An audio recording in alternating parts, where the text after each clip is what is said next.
Rick, our Derby morning started like most other Derby mornings have in recent years. We were out at the barns early, just trying to talk to some trainers, do some work for our morning show.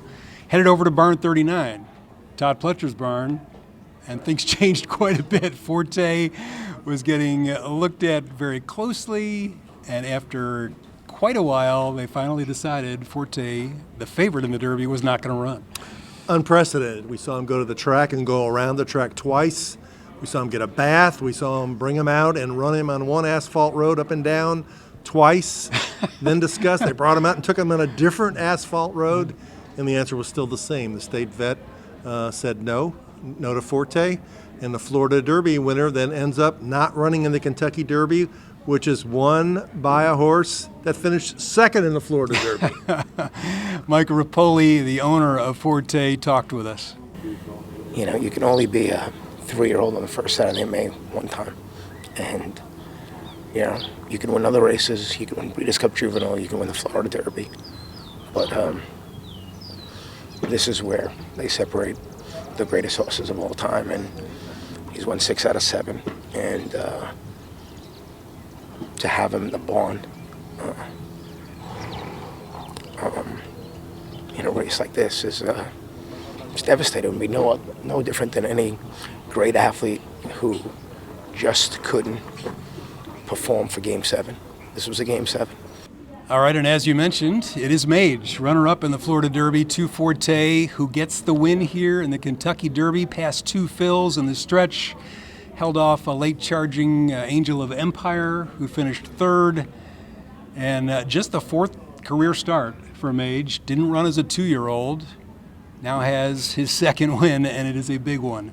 Yeah, very unusual for a horse to win the Kentucky Derby when his only career win was in a maiden race.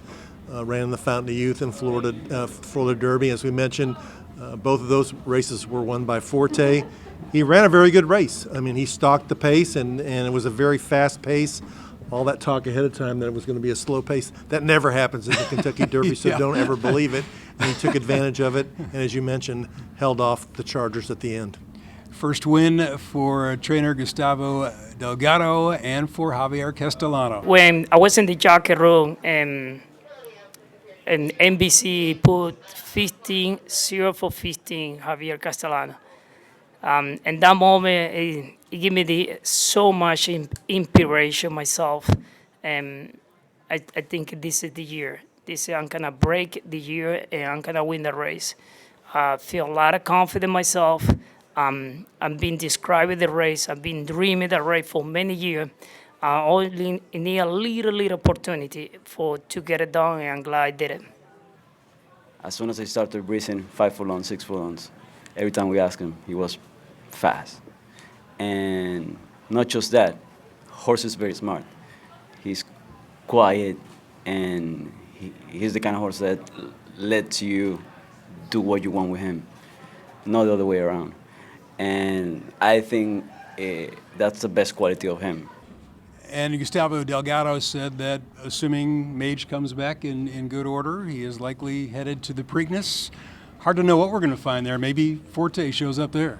Yeah, my sense was after talking to Mike Rapoli on Saturday morning that the Preakness was not one of Todd Pletcher's favorite races. He hasn't had nearly as many starters in it as he's had in the Derby and the Belmont. I think they'll regroup and wait and meet him in 5 weeks on his home track in New York. All right, we'll see what transpires. We'll continue to follow it. For Rick Bozich, I'm Tom Lane. We're at Churchill Downs. Kentucky Derby 149 in the books, and Mage is your winner.